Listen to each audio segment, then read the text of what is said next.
Epilepsy यानी मिर्गी दुनिया की सबसे कॉमन न्यूरोलॉजिकल बीमारियों में से एक है। दुनिया भर में इससे करीब 5 करोड़ लोग पीड़ित हैं और इनमें से 80% लोग निम्न और मध्यम आय वाले देशों में हैं और इनमें से 3/4 लोगों को सही इलाज नहीं मिल पाता। भारत की बात करें तो यहाँ मिर्गी के रोगियों की अनुमानित संख्या 1 करोड़ है। इस बीमारी के साथ अंधविश्वास, डर और सोशल स्टिग्मा जुड़ा हुआ है, जो कि इसके ट्रीटमेंट को मुश्किल बनाते हैं। जबकि अगर इस बीमारी का सही डायग्नोसिस और ट्रीटमेंट हो तो एपिलेप्सी पेशेंट्स में से करीब 70% बिना दवाओं के सामान्य जीवन जी सकते हैं। एपिलेप्सी पर जानकारी देने के लिए आज हमारे साथ हैं डॉक्टर कपिल खंडेलवाल। आप जयपुर में कंसल्टेंट न्यूरो फिजिशियन हैं। सर, आपका हमारे प्रोग्राम में बहुत बहुत स्वागत है। नमस्कार। सबसे पहले हम ये जानना चाहेंगे कि ये मिर्गी या एपिलेप्सी दरअसल क्या है, इसे कैसे पहचान सकते हैं? कीर्ति जी, एपिलेप्सी जिसको हम कॉमन टर्म्स में मिर्गी के दौरे या तान आना, कलेडे आना के नाम से भी हिंदी में टर्म में जानते हैं, ये कंडीशन होता है जब 2 या 2 से अधिक अनप्रभुत बिना किसी स्टिमुलेशन के सीजर्स हो रहे हैं। सीजर जब हम बोलते हैं, सीजर एक न्यूरोलॉजिकल टर्म है for abnormal excessive neuronal discharge, means sudden abnormal electrical activity का सर्च होता है ब्रेन की सेल्स में, न्यूरॉन्स में, जो बहुत हाइपर कंडीशन में चला जाता है, जिसकी वजह से क्लिनिकल मैनिफेस्टेशन हमको दौरे के रूप में देखने को मिलता है। ये एपिलेप्सी बेसिकली कहते हैं। तो जब ऐसा होता है तो फिर कुछ जो सिम्टम्स शरीर में दिखाई देते हैं वो क्या होते हैं सर? मैम, सीजर के जो सिम्टम्स हैं वो अलग अलग सिम्टम्स हो सकते हैं। यूजुअली इनमें भी sudden change in behaviour, sudden change in motor movement, like हाथ या पैरों में सडन चेंज, लाइक बिहेवियर में चेंज, जिसको हम बोल सकते हैं एकदम कुछ दौरे होते हैं जिनमें पेशेंट कहीं खो सा जाता है, लाइक अपने आप में गुम हो जाता है, या कुछ एबनॉर्मल मूवमेंट करने लग जाता है, लाइक चेहरे की आंखों को बंद करना खोलना, या चेहरे की मूवमेंट, चेहरे की एबनॉर्मल ओरोफेशियल मूवमेंट जिनको हम बोलते हैं वो करना, या एकदम कुछ समय के लिए बहकी बातें करना, या एकदम गर्दन को टेढ़ा कर देना। ये सब बिहेवियर या मोटर मूवमेंट में चेंज में जो होता है, हाथ पैरों का टाइटनेस हो जाना, हाथ पैरों में जर्की मूवमेंट होना, या कुछ लोगों में एकदम से पेशाब का निकल जाना, खड़े खड़े एकदम से गिर के बेहोश हो जाना, या कुछ जर्क्स लगना जिसको झटके, या चमकना जिसको बोलते हैं, ये सब दौरे के सिम्टम्स हो सकते हैं। सर, गांवों में कभी ऐसे जाना होता है, लोग बच्चे चमक गए बोलते हैं, तो क्या वो ये हो सकता है? ये एक मिर्गी की वैरायटी होती है। मिर्गी के जो टाइप्स होते हैं उनमें एक मायोक्लोनिक एपिलेप्सी होती है, जो इसको जो सडन जो झटका जो होता है इसको मायोक्लोनस बोलते हैं। ये एक मिर्गी का सिम्टम्स है। मिर्गी किसी भी एज ग्रुप में हो सकती है, फ्रॉम बर्थ टू डेथ, किसी भी एज ग्रुप में, बट यूजुअली ये स्टार्ट चाइल्डहुड में, अर्ली एज ग्रुप में जल्दी स्टार्ट होती है, उसके बाद समय के साथ धीरे धीरे बढ़ती जाती है। तो यह बढ़ती जाती है, कंट्रोल होती है, और डिफरेंट पैटर्न फॉलो कर सकते हैं, बट यूजुअली चाइल्डहुड में ज़्यादा कॉमनली स्टार्ट होती है।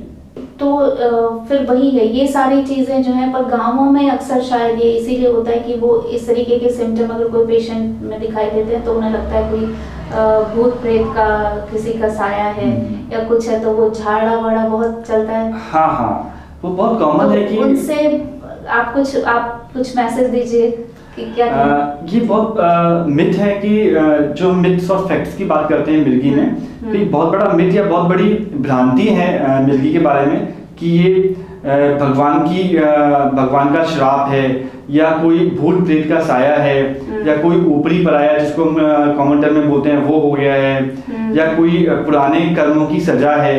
ये सब कॉमनली हम बोलते हैं कि, बट मिर्गी जैसा कि मैंने बताया, ब्रेन की सेल्स का एबनॉर्मल इलेक्ट्रिकल एक्टिविटी हो रही है, जो जिसकी वजह से हमको क्लिनिकल सिम्टम्स देखने को मिल रहे हैं। सर, एक बात और होती है, मूवीज, अगर हम मूवीज की बात करें तो मूवीज में जनरली जो मिर्गी को ऐसे दिखाते हैं कि पेशेंट गिर गया, उसके मुंह से झाग निकल रहा है, तो क्या सभी मिर्गी के पेशेंट्स मिर्गी का बस यही सिम्टम है? क्लासिक सिम्टम्स अपने बॉलीवुड मूवीज का है, यही होता है। हाँ कीर्ति जी, देखिए मिर्गी के बहुत तरह के टाइप्स होते हैं, प्रकार होते हैं। जिनमें सबसे कॉमन जो है GTCS जिसको हम बोलते हैं, जनरलाइज्ड टॉनिक क्लॉनिक सीजर, जिसमें सडनली जो मूवीज में जो दिखाया जाता है एकदम गर्दन टेढ़ी हो जाना, एकदम से दांत भींच लेना, आंखों का झपझपाना, हाथ पैर का टाइट होना या झटका लेना, उसके साथ पेशाब का निकल जाना, मुंह से झाग आना, ये एक GTCS एपिलेप्सी जिसको बोलते हैं सबसे कॉमन जो एपिलेप्सी का टाइप है वो है, और इसीलिए वो कॉमनली मूवीज में दिखाया जाता है। इसके अलावा जो मिर्गी के टाइप्स होते हैं जो अनकॉमन है, हमारे लिए इतने अनकॉमन नहीं है, बट जनरल पब्लिक उनको नहीं मानते हैं इतने, लाइक पार्शियल सीजर भी इनको बोलते हैं, पार्शियल या कॉम्प्लेक्स पार्शियल सीजर भी बोलते हैं आगे। तो पार्शियल सीजर में पूरी बॉडी में ना होगी, किसी एक साइड के हाथ या पैर में झटके लगना, या किसी एक साइड के हाथ या पैर में झंझनाहट का होना, या चेहरे पर ही ट्विचिंग होना, ये पार्शियल सीजर का सिम्टम है। इसके अलावा कुछ कॉम्प्लेक्स पार्शियल सीजर होते हैं जिनमें ये मूवमेंट के अलावा बिहेवियर में चेंज, जैसा कि मैंने आपको बताया था कि चेहरे के मूवमेंट में चेंज हो जाना या एकदम कुछ बहकी बहकी बातें करना, ये सब कॉम्प्लेक्स पार्शियल सीजर में हो सकता है।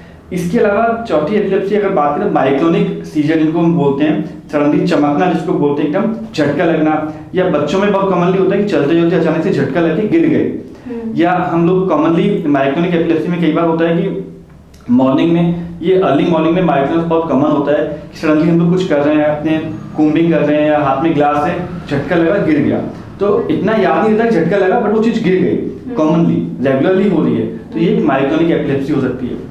एक होता है एटोनिक सीजर्स। एटोनिक सीजर्स में सडनली पेशेंट खड़े खड़े एकदम से गिर जाता है बिना कोई और सिम्टम्स के, उसको पूरा याद है कि क्या हो रहा है बट वो अपने आप को कंट्रोल नहीं कर पाए, गिर गया, ये भी एपिलेप्सी का सिम्टम हो सकता है। इसके अलावा होता है एब्सेंट सीजर, जैसा कि नाम से ही इंगित होता है कि एब्सेंट सीजर, सडनली अपना बिहेवियर लाइक एब्सेंट माइंडेड हो गए कि कहाँ क्या हो रहा है कुछ सेकंड्स के लिए हमें नहीं पता है, हम लोग कहीं खो गए। और साथ में हम जो बच्चा होता है या पेशेंट होता है, ये एब्सेंट सीजर बच्चों में बहुत कॉमन होता है, तो बच्चा उस टाइम अपने पेरेंट्स को रेस्पॉन्ड नहीं कर पाता है कि वो क्या कह रहे हैं, तो पेरेंट्स केवल ये कह पाते हैं कि सर कुछ समय के लिए बच्चा एकदम खो गया, लाइक कुछ समझ नहीं पा रहा है, और 30 सेकंड से 1 मिनट के लिए होता है, उसके बाद ठीक हो गया, वापस एनवायरनमेंट में वापस आ गया अपना। तो ये डिफरेंट सीजर के टाइप्स हैं, लाइक GTCS, पार्शियल सीजर या पार्शियल एपिलेप्सी, फिर माइक्रोनिक एपिलेप्सी, एटोनिक, एब्सेंस, ये कॉमन डिफरेंट वैरायटी है, बट हाँ GTCS जनरलाइज सीजर सबसे कॉमन है। सर एक आपने अभी बताया था ट्विचिंग फेस पे, तो जैसे कोई कंटिन्यूअस होती है क्या ये, या कभी कभी होती है? क्योंकि कुछ लोगों को ऐसा होता है कि उनकी आई ट्विचिंग का रहता है, केवल आईलिड का ट्विचिंग, उसको ब्लेफरोस्पाज्म या कई बार हेमीफेशियल स्पाज्म में भी होती है, पर एपिलेप्सी में कुछ जो एपिलेप्सी के सिम्टम्स होते हैं कुछ सेकंड्स या कुछ मिनट्स के लिए होते हैं। अच्छा, वो जो कंटिन्यूअस हो रहे हैं तो कुछ और नहीं, हाँ वो एक कुछ लोगों को टिक्स भी होते हैं। टिक्स से क्या होता है कि कुछ लोगों को इनर फीलिंग होता है कि हमको ऐसे करना है, उसके बाद हमको रिलीफ मिल जाता है, या कुछ लोग एकदम झटका खा के ऐसे करते हैं, वो ये टिक्स एक वैरायटी ऑफ न्यूरोलॉजिकल इलनेस है, वो होता है। अच्छा, ये भी न्यूरोलॉजिकल इलनेस? जी। वीडियो अच्छा लगा तो वीडियो को जरूर लाइक कीजिएगा और शेयर भी कर दीजिए। हेल्थ से जुड़ी जानकारी चाहते हैं तो आप हमारे चैनल को सब्सक्राइब भी कर सकते हैं ताकि आगे आने वाले वीडियोस आप तक पहुंच सकें। आप हमसे इंस्टाग्राम, फेसबुक और ईमेल के थ्रू भी कनेक्टेड रह सकते हैं। इनके लिंक आपको डिस्क्रिप्शन में मिल जाएंगे। आपसे फिर मुलाकात होगी, तब तक हंसते रहिए, मुस्कुराते रहिए और सेहत से जुड़ी बातें करते रहिए।